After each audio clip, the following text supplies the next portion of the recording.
يا ربنا اعترفنا بعاننا اقتربنا وعاننا أسرفنا على لازو أسرفنا يا ربنا اعترفنا. أعوذ بالله من الشيطان الرجيم. بسم الله الرحمن الرحيم. اللهم صل على سيدنا محمد الفاتح لما أغلق والخاتم لما سبق الناصر الحق بالحق والهادي إلى صراطك المستقيم وعلى آله حق قدره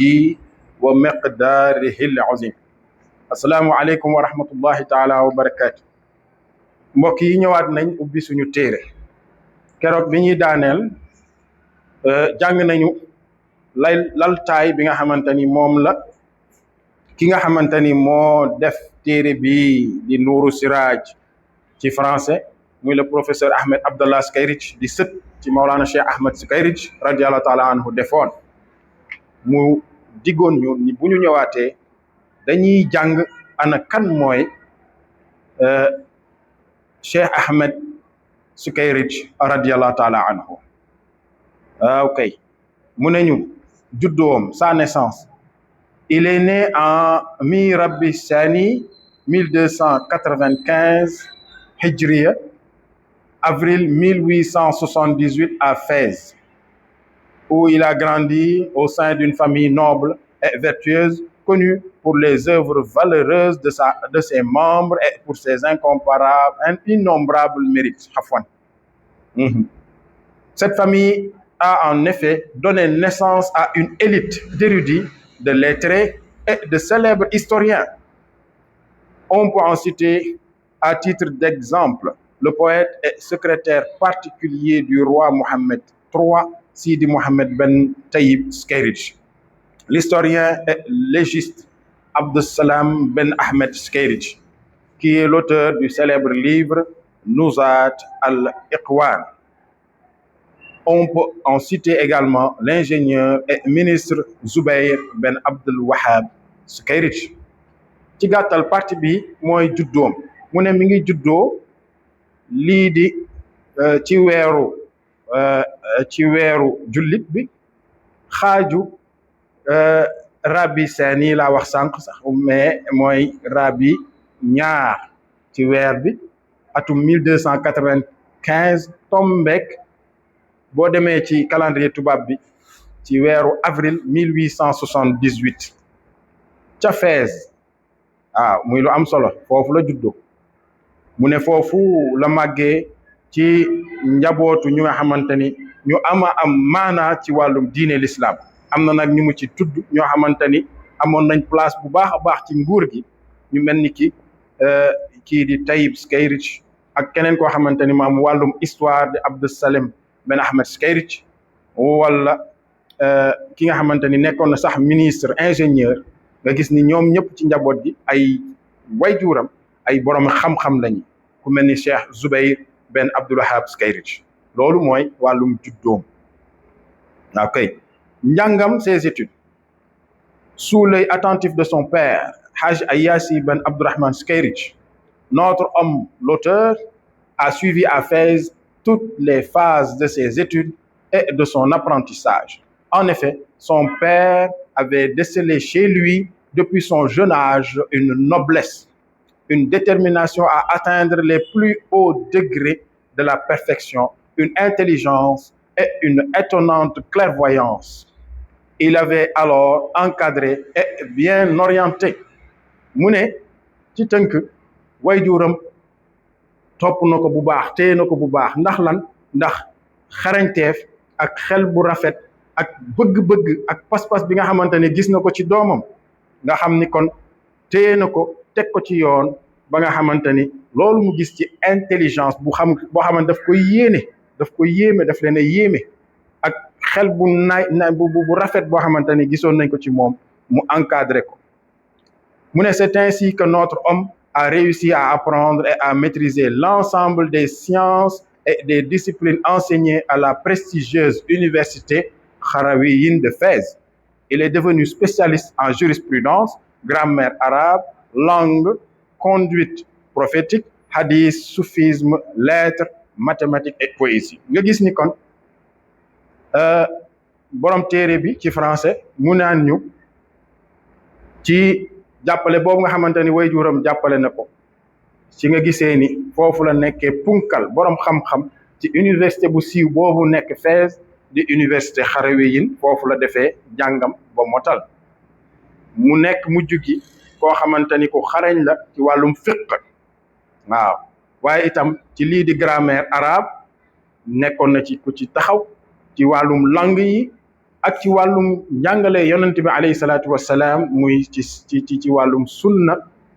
hadis yi ak ci lii di yoonu suufi waaye itam ci ay mathématiques sax nekkoon na ci ko xarañ ba ci ay wëy muy lii di poésie mu wéy ak ñun ci moom mu ne ñu nombre d'érudits faisant partie de l'élite des savants de la dite université ont participé à sa formation. On peut en citer à titre d'exemple l'érudit Sidi Mohamed Gannoun, Abdallah Badrawi, Abdel Malik Alawi Darir, Lahib Daoudi, Ibrahim Yazidi, Abdallah Ben Khadra, Ahmed Ben Jalili Fillali Amghari, Mohamed Ben Qasim Qadriri et d'autres. mu ne kon nga gis ni moom Mawlana Cheikh Ahmed Sukayrij ci njàngam ñii turi yi ñu la tuddal ñëpp nekkoon nañu ay punkal boroomi xam-xam yoo xamante ni ñoo ko téye ñoo ko defar ñoo ko jàngal nga gis kan jàngam ñu bëri ànd nañ ci ba ci wayjuram ba ci ay punkal waa Fès yi nga xamante ni Fès xamee nañ ko bu baax a baax ci wàllum xam-xam ñoo ko encadré ba nga xamante ni macha allah mu tegu ci yoon bu ñu wéyee xëy na ci côté bi la ñuy tegee suñu baaraam andi ba ñëwaat wëy ci tarjama bi wala wëy ci kan mooy Mawlana Cheikh Sukayrij dinañ la andil ay mbindam mu ne ses écrits moom sëriñ bi l'érudit Sukayrij est l'auteur de 204 livres. Nous avons cité en détail l'ensemble de ces livres avec leur résumé dans notre ouvrage Rasaïl al-Alama al-Qadi Sidi Ahmed Sukayrij, les lettres de l'érudit et juge Sidi Ahmed Sukayrij. Par ailleurs, ces publications et livres portent principalement sur la voie soufie tidjaniya et sur l'éloge du prophète Mohammed alayhi salatu wa salam. Un de ces poèmes se compose de près de 20 000 vers. mu ne ci tënk moom kii di professeur Cheikh Ahmed Sukayrij radiallahu taala anhu moom borom tarjama bi wala borom téere bi ci français di sëtam am na téere bu mu bind boo xamante ni dajale na ci lii mu wax yëpp ci ay téere ni moom bind na ko waaye mu ne ci beneen côté téere yi yëgal ni li mu ciy gën a liggéey li mu ciy gën a andi mooy lii di yoonu suufi rawatina ci tijaniya te boo ko xoolee fii Sénégal en tout cas ñun ci xadara bi di xadara al ahmadiya at tijaniya di xadara Thierno Ousseynou Ndiaye daanaka téereem yi yëpp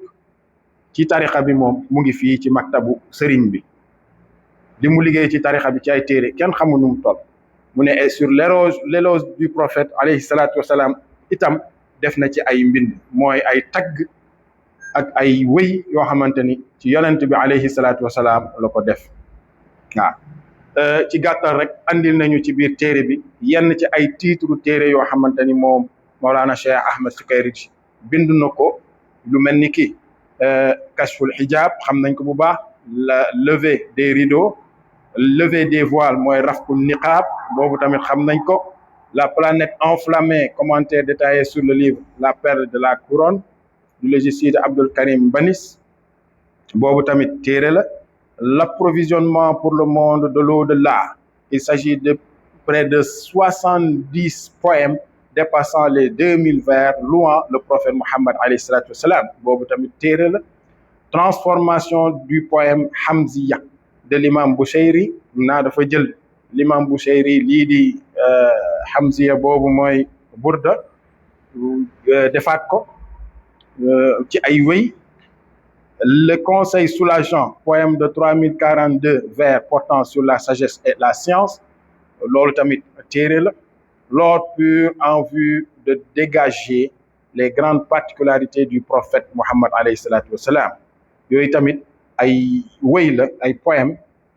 yoo xamante ni wurus bu sell bi mooy ay wëy la yoo xamante ni ci yonent bi alayhi salatu wassalam na ko def bu 19 150 vers incha allah yu am solo la yoo xamante ni moom def na ko yooyu daal ci tënk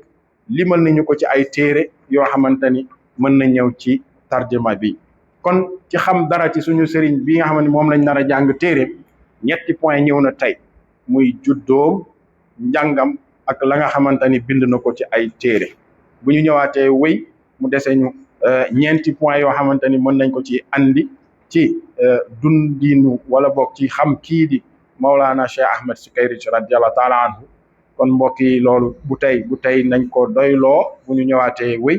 assalaamu aleykum wa rahmatullahi taala wa barakatuh يا ربنا اعترفنا بعاننا اقتربنا وعاننا أسرفنا